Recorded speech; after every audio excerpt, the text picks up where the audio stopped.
good afternoon, hashtag good afternoon, everybody, and welcome to your second helping of delicious servings of wrestling factoids, facts, and fattening things. You are joined, as ever, by myself, Adam, C to the L, the R to the Y, and Adam Nicolas, and Yes, I'm that's not who it going to is. spell it because I'll undoubtedly get it wrong. that would be very embarrassing. Would be. But yes, we have loads more wrestling news for you this afternoon, as is our mission brief at this stage of our professional career. So coming up, we have the updated Fight for the Fallen card and all of the fallout from Fighter Fest that led to it. FFFFF. sad news from New Japan as Bullet Club lose yet another friend. Oh, it's easy to say, but then they're just toxic. That's why Yeah, you're making messed it up, mistakes. yeah. Their mistakes are our mistakes now. On top of that, Ric Flair is in another relationship with a young billionaire. But first, Oh, tonight we have to talk about this new era. I'm doing like very dramatic. I know you were Yeah. bit of a dum. Tonight. It's me watching too much Love Island. Tonight we have on Monday Night Raw. the first episode of what we're all hoping is an exciting new time for WWE's televised product. Paul Heyman and Eric Bischoff have been brought in to steer the wayward ships of Raw and SmackDown respectively. And tonight, Paul Heyman takes up his role as executive director of Monday Night Raw. Now, we're Assistant two. Assistant The two, executive yeah. director, yeah. So we're not expecting we're not expecting this to be the greatest episode of television ever, better than 1 million Super Bowls or anything like that. But this is his first chance to get his hands on the wheel and steer it in what we hope a better direction. Into a ditch. Into a ditch, quite possibly. But we should point out, a lot of the things we've criticised Raw for in the past are things that are frustrating because they're so easily avoidable. Absolutely, Just yeah. remember what your stories were last week and try and continue them. Don't drop things week on week. So there are many things he can do right from day one, and tonight is day one. What's coming up on the show? Well, there's a lot coming up. We kind of touched on this on yesterday's news story, but as a result, WWE are looking like they're jam-packing the card full of things to get off to a good start. Now, we still don't technically know, to begin with, whether Paul Heyman's going to remain on TV as Brock Lesnar's advocate, or whether he may end up actually turning his actual role into an on-screen role. There was a lot of debate about that. We'll get to that in a second. But in terms of what's going to be on Raw tonight, it seems like they're throwing absolutely everything at it if they can. The Viking Raiders are against the New Day.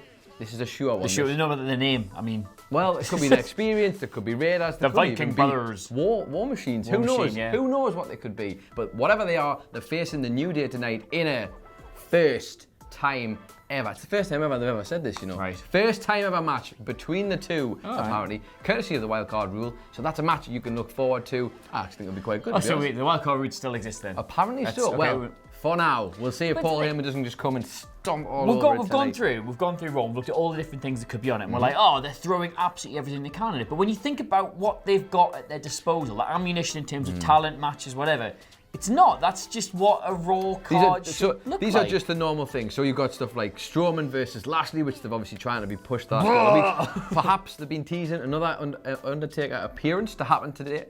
Who knows? Because whether or not he's going to actually turn up is a whole other kettle of fish. I think, well, they can afford him or not. Ricochet and AJ Styles have got this thing. Obviously, Styles won against Ricochet last week. Will he get a US title shot this week? Granted, perhaps, maybe leading in. Who knows? Obviously, we got Kofi and Samoa Joe. All the fallout from last week. We saw that Samoa Joe is going to be challenging for the title at Extreme Rules against Kofi. There's a whole lot more. We've also got the fact that these emails that went down. That's the thing we want to talk about, because we were given some information in terms of Lesnar and Bischoff were going to be on TV as personalities. That was an immediate thing that was told. We saw the posters that were mocked up with Heyman and Bischoff on the front for their respective brands. And apparently that's not the case. Yeah, the idea isn't that they're going to be so front and centre of this the way that's like, say, Brian and Shane and Steph and Mick Foley were initially. The idea is that they are going to be managing the show from the actual logistical, creative, the far more important role, because you can have whatever on-screen authority figure you want. It doesn't really matter if the writing and the direction of the show is not being quite as well juggled. So, but this is the thing. The question I've got for you regarding this is what exactly they're going to have to do to make sure that the two brands are kept different. I know Bischoff, we spoke about it. Bischoff mentioned they wanted to try and keep the brands separate and give them their own identities.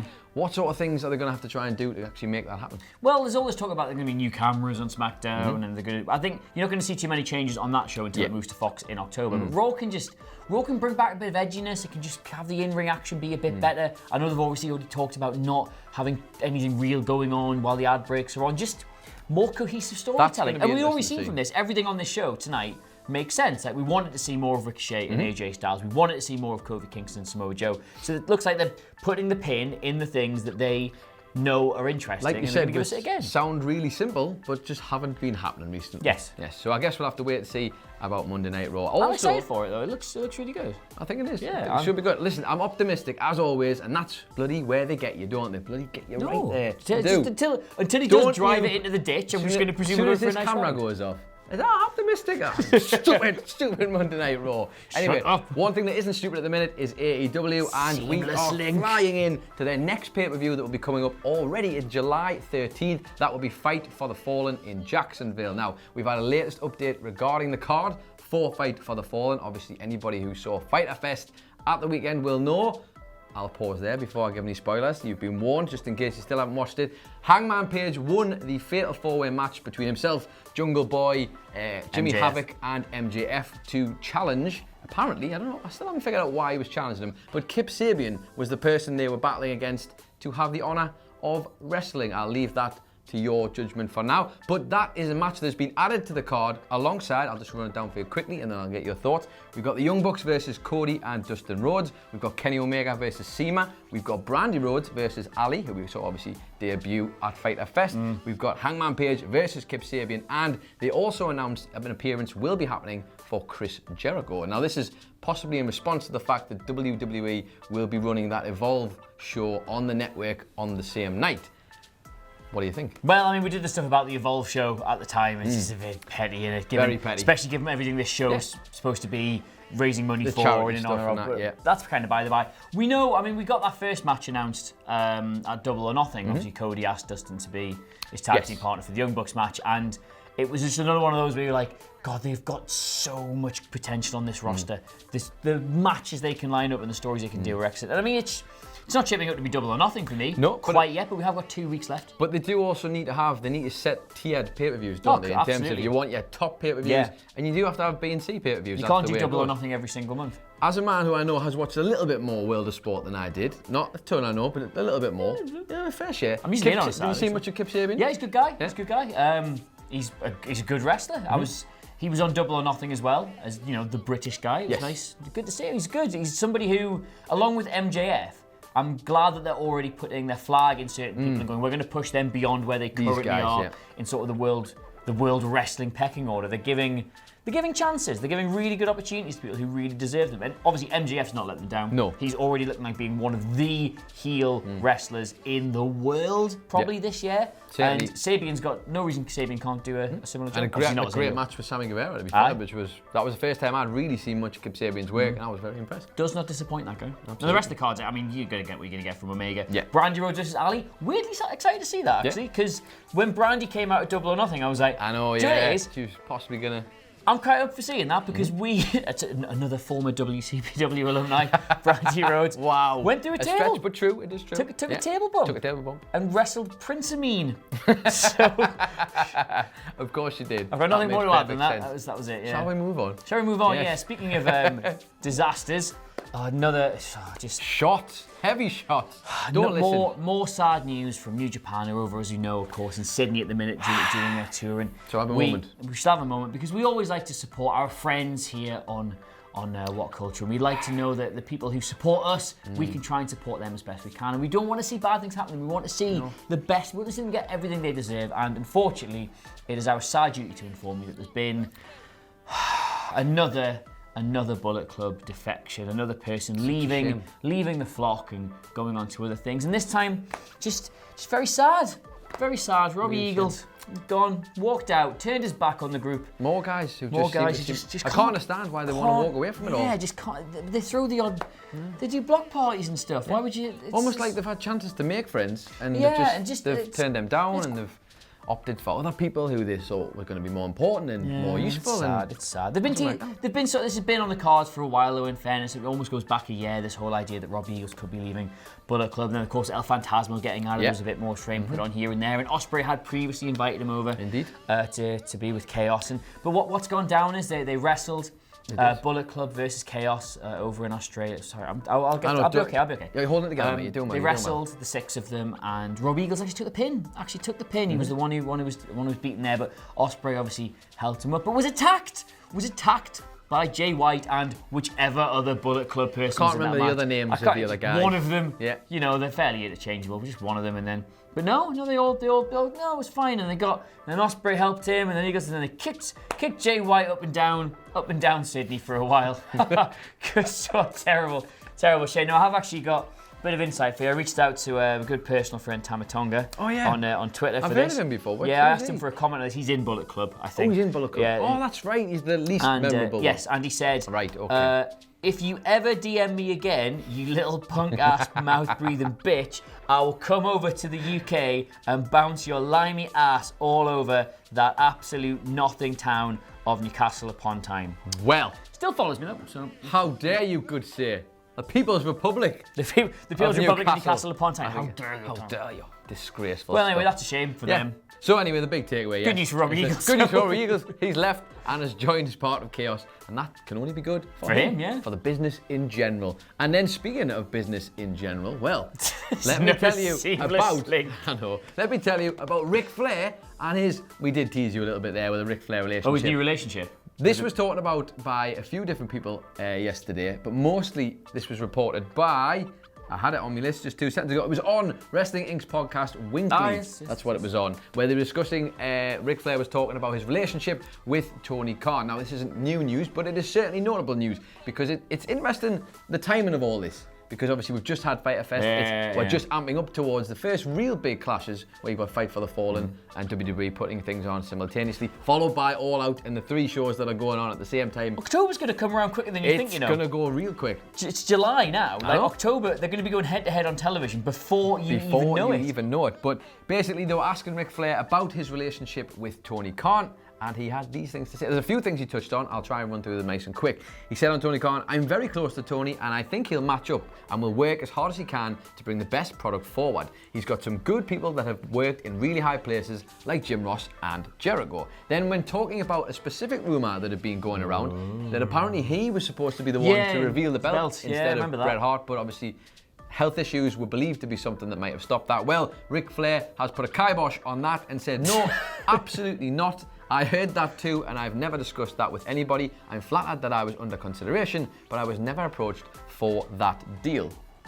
Which sounds like something I would say if I was good friends with Vince McMahon and Charlotte Flair. I will say though, in this moment right here, you're great. I do like you. However, I'm sad Joe Hendry's not here because Joe Hendry's Ric Flair impression is one of the few remaining pieces of genuine art that are to be witnessed for free in this fine art, high art. The last thing he did have to talk about though was Cody. And obviously there's been a few questions regarding this, and specifically Cody doing... He's done his hair like I can't do Ric Flair. Cody who done his spot at Double or Nothing where he broke the throne with the sledgehammer and all that, because obviously Ric Flair being good friends with Triple H. Flair said, if you're going to make a statement, Hunter's a top guy. Hunter is a discipline of the business. And don't do it. Hunter. How to get us cancelled in 5 minutes. Hunter. And could not have come along at a better time in wrestling than he did. Then, of course, marrying Stephanie, and he's got a work ethic just like Vince has. In my mind, if something ever happens to Vince, God forbid, Hunter will be the one running the company. So that's how you get someone's attention. You jump on a guy when they are talking about you, you're doing something good. That's a good saying in this business. This business!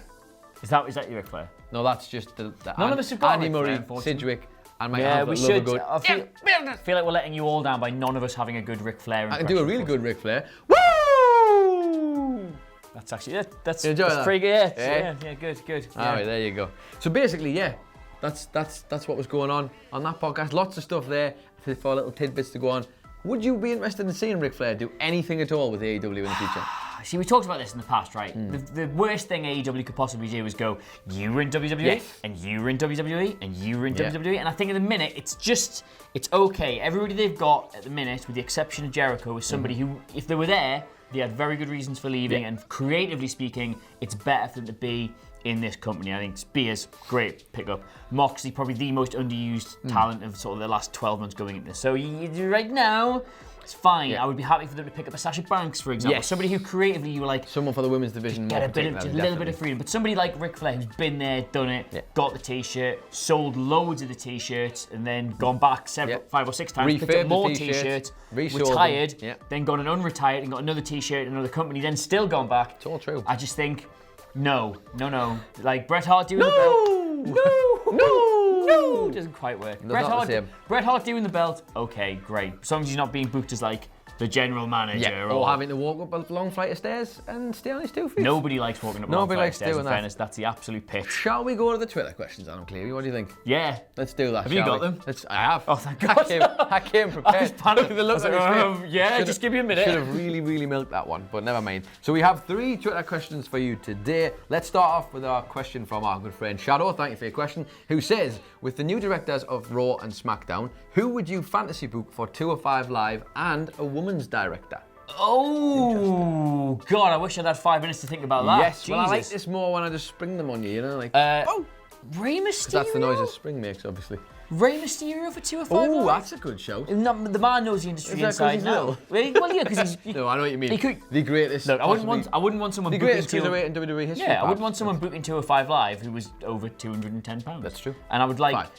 Yeah, well, give it take. They'd be on holiday, give it take. I think, yeah, Rey Mysterio would be really good. He's got, like, he would have the sort of, he's an illustrious name. He's still one of the biggest names in the entire company. Yeah. He defined what that style of wrestling was for many, many years. Yeah, I think he'd be really good. As for the women's... I guess when they say women's director, I'm assuming they mean a similar role to Heyman or so if Bischoff. You sort of, you imagine it was a separate brand executive producer or whatever, yeah. Oh, for the women's.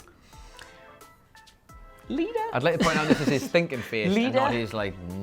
I feel bad. I'm like reaching in and just pulling any notable name from that thing. Whereas somebody, Lita maybe. Yeah. Lita. I feel like Lita and Trish are the immediate ones you go to because of the name brand and like. But I tell you what, I might like to say actually, Beth Phoenix might evolve up That's a better answer. to a role, something like that. Just because she's on commentary and she's going through the brand. Yeah, that would be bad. Hey, in fairness, it'll all be good. Steph, yeah. She was in the best women's match. I want you to remember that he said that. She was in the best women's match of 2018. She was. And she's probably been responsible for better or worse, whether it was elements of cynicism involved in them or not, she's been at the forefront of the greatest advances in women's wrestling ever seen. She was the highest positioned woman in WWE when they started taking women's wrestling seriously. Yep. Got to give her some credit for that. Yep, I think she's given herself enough for it, to be fair. Our next question for today is from Rico Reds, who says, if the Undisputed Era were to ever be called up, how would you book Roderick Strong? Since Cole would be getting the singles push, Fish and O'Reilly would be in the tag team picture. They really struggle doing 4-man stables, don't they? If you look like the League of Nations, they just, everyone's a job worth as 4 of you. They do, and they've got to the point with Roderick Strong in NXT at the minute where they're finally kind of pulling the trigger on maybe getting all 4 of the guys to actually be pushing for a title and actually get them, because they've obviously had Cole going on for so long about how they're going to be draped in gold. On the main roster though, it's doable. I mean, like DX Evolution, like they do. If they take you seriously, you can be an excellent 4-man stable. If they don't, you end up being the League of Nations, for example. Yeah, I worry about Undisputed Era. Strong would be the one who would be the most worried in that situation, but he's also one of the ones who's most capable. He's got one of the best proven track records out of them for having his own singles matches. And if I'm not mistaken, I could be wrong about this, but I'm fairly confident he's the only one who has actually appeared on proper WWE television. He will have done in the past. In the match that he had with Kurt Angle as one of the invitationals. I would simply bring him up with them, and then after they've done the initial buzz of here's the Undisputed Era and they start going off on all these different storylines, I would have them drop him and let him do. And go and do his own thing. If they took 205 Live seriously and it didn't feel like a relegation to send somebody there, I would say he'd be absolutely excellent. Now, I don't quite know how much he weighs. Yeah, well, he featured in a couple of matches on 205 Live last year, I think it was, on the build-up to the Mania that we didn't go to. Can you imagine a nice feud on 205 between Roderick Strong and Chad Gable? That would be incredible. That'd be amazing. Funny because I was just thinking, if you didn't say Chad Gable there, I was going to say, well, what about Chad Gable? Yeah. Yep, I'll be up for that. I watched the hell out of that. And our last question for today. Before you move on, are you excited, by the way, for inevitably when Johnny Gargano ends up on 205 Live? Listen, right, if it happens, it happens. But what I will say is he'll be the best person on 205 Live you've ever seen. They'll have gained one more viewer if that happens. Doubling their audience. No more viewers. R.I.P. Johnny, it'll be. Last question of the day comes from David Rotten, son of Johnny, of course, says, I really like AEW's post-pay-per-view media scrum interviews with Tony Khan and various wrestlers. Do you think WWE would ever start doing the same after their pay-per-views? I mean, not with us, but Certainly not with us. They tend to be more guarded by and large, WWE. They like their interviews to be in situations where they have a lot more control over them. If you've watched the media scrums, they're excellent because people are kind of just surrounded. There's questions thrown at them. They just answer whatever's there, and they just have to be open with it because there's that many cameras and that many reporters. Whatever they say, they know is going to be interesting. It's going to go out there. Because I saw Sean Ross Sapp tweeting about this on Twitter, basically, obviously on Twitter, not going to be tweeting on Facebook, is he? About this, basically saying that all of the guys in the media, the WWE are more likely to give interviews to media that is local to the shows that they're doing and isn't just solely based on wrestling, because obviously, like we are, solely based on wrestling, it means you've got to critique the product, which means ultimately they're probably going to give it honest and potentially negative reviews, which a local station, you might just say, can you give a quick plug, and we'll give you a quick plug. We know from working around here, the Evening Chronicle, which is the local paper in Newcastle, they get everything with WWE when they're in town. Yeah. We can't even get on even on like a 10-way phone call with people. Even if our name's on a piece of paper that one of the guys is holding. Yeah, they don't like us. They do like taking our champions, though. That's one thing they do like. They like our stuff. They're good at that. They do like our things. They like our stuff. They don't like us because we have to talk about like the declining ratings and getting into bed with despotic. I personally would like to see it. I'd like to see the scrums, and I think it would be a great addition. I like the realism that it adds because it feels like I've just watched a mixed martial arts pay-per-view and I'm watching all the follow-up afterwards. I would love them to do it, and I would love us to be involved in it. Absolutely. But it won't happen. Shall we? Ever happen. Go on. You see us off. See us off. See us off. Not really. We have no advantage. We don't do that. We told you. This is the transparent show. We just make it up as we go along. I could redo the outro from this morning, what I did with Andy. Just gonna have to think of something interesting to do now. Now I'm gonna have to pretend like I actually watched the video I edited. That's gonna be. It's alright. I'd already done all the group chats before that. Okay, come on. Just Natalia followed me on Twitter overnight. Oh yeah, because I wore a T-shirt in the video, which I'm absolutely buzzing about. Thoughts on the fact that Bobby Lashley made it onto the DVD cover for WrestleMania? The guy tweeted me that. He said, "Do you think any chance of mistaking him for Kofi?" Yeah. No. I don't think it's a mistake. I mean, he was on the show. He was on the show, but Kofi not on the DVD don't get me wrong, at all. Kofi not being. We might be on the back. He might be on the back. You know what I mean? Like, it's in the box art. If you're the guy who... He's the big picture of him on the back. I think that's... I don't just know. a big pull out of Kofi. Yeah, but just the way that, like, do you reckon... Like, he wrestled Finn Balor, and Finn Balor's on the cover, so I don't think they don't know who Kofi Kingston is. I don't think that's what he was implying. I guess he was just saying... it was. Well, I think it was more, why on earth is Bobby Lashley on the cover as one of the top guys? Well, is there any reason why Bobby Lashley should have been on it and Finn Balor shouldn't? Or the other way around? Other way around, yeah, yes. Balor was on it. Because Balor's the demon, and that is more of a draw than Bobby Lashley. Well, that's your opinion, and it's probably factually confirmable. Man, or something. This aggression will not stand, man. But you know what will stand? The end of this news. The afternoon news slot. We'll be back again Did you do the bit? Did you do good afternoon? Yeah, at the start. I said good afternoon, everybody. Plug it again. Yeah, so don't forget, good afternoon. You want to get your questions into us for the second news slot of the day. Yep. Hashtag it with good afternoon. And myself and Nicolas here will do our best to give you a jolly good answer to it. Yes, we will. As and when we get the chance. But in the meantime, though, let us know what you make of all these news stories in the comments below. And of course, don't forget to like, share, and subscribe. But in the meantime, though, thank you so much for watching. You've been... Adam Nicolas, and you can find me on Twitter at It's Adam Nicolas, and he's been Adam Clery, and you can find me on Twitter, Adam Clery, and we will see you real soon.